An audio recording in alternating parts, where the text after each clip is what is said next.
Hello అందరికీ welcome to ఐసెస్ home foods. ఈరోజు వీడియోలో కర్డ్ రైస్ని చాలా క్రీమీగా అండ్ పర్ఫెక్ట్గా ఎలా ప్రిపేర్ చేసుకోవాలో ఈ వీడియోలో చూపిస్తున్నా అండి. ఇలా కనుక ప్రిపేర్ చేసి పిల్లలకు పెడితే కర్డ్ రైస్ తినేటప్పుడు చాలా ఎంజాయ్ చేస్తూ తింటారండి. అండ్ ఇక్కడ చాలా హెల్దీ వేలో కూడా ఉంటుంది కర్డ్ రైస్ అనేది. ఈ సమ్మర్లో పిల్లలు చాలా ఇష్టంగా కర్డ్ రైస్ అనేది తింటారు కదండి.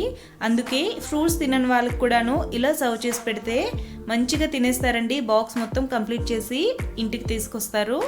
దీనికోసం ముందుగా ఇలా ఒక లంచ్ బాక్స్ తీసుకొని ఇందులోకి కాస్త వేడన్నాన్ని వేసుకొని అన్నం అనేది మరీ గట్టిగా ఉండకూడదండి, అలానే మరీ మెత్తగా చేసేయకుండా ఇలా కొద్దిగా స్మాష్ చేసుకొని అన్నంలోకి మూడు గరిటెల వరకు చిక్కటి పెరుగును కలుపుకోవాలండి.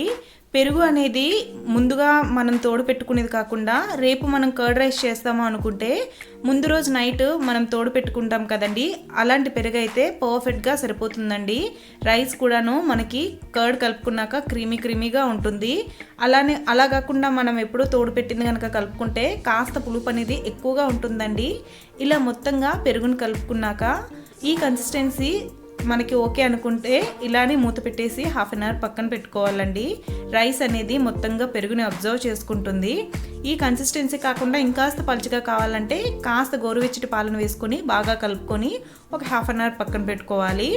ఇప్పుడు హాఫ్ అన్ అవర్ తర్వాత స్టవ్ ఆన్ చేసి ప్యాన్ పెట్టుకొని కాస్త ఆయిల్ వేసుకోవాలండి. ఒక 2 టేబుల్ స్పూన్ ఆయిల్ వేసుకుంటే సరిపోతుంది.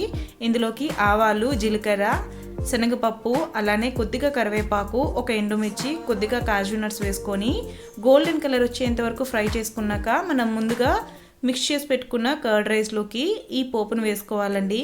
మొత్తంగా బాగా ఇలా కలుపుకోవాలి, మనకి పోపు మొత్తం రైస్లోకి కలిసేటట్టు. చిన్న పిల్లలు ఎవరైనా ఉంటే కనుక ఎండుమిర్చి అనేది స్కిప్ చేసేసుకోవచ్చండి, ఎందుకంటే తినేటప్పుడు ఇబ్బంది అవ్వచ్చు. ఎండుమిర్చిని స్కిప్ చేసేసుకొని కాస్త పెప్పర్ అనేది యాడ్ చేసుకుంటే సరిపోతుంది. ఇలా ఇంతే అండి, చాలా క్రీమీ హెల్దీ కర్డ్ రైస్ అనేది ప్రిపేర్ అయిపోయింది. ఒకసారి ఇలా కనుక ప్రిపేర్ చేసి పెట్టండి, టేస్ట్ అనేది చాలా బాగుంటుంది. మనకి రెస్టారెంట్ స్టైల్లో ఎలా అయితే క్రీమీగా ఉంటుందో కర్డ్ రైస్ అనేది ఇక్కడ అలానే ఉంటుంది. మీకు కన్సిస్టెన్సీ ఇంకాస్త పలుచగా కావాలనుకుంటే పాలు అనేవి కొద్దిగా గోరువెచ్చగా చేసుకొని యాడ్ చేసుకొని మూత పెట్టేయండి. చాలా క్రీమీగా ఉంటుంది కర్డ్ రైస్ అనేది.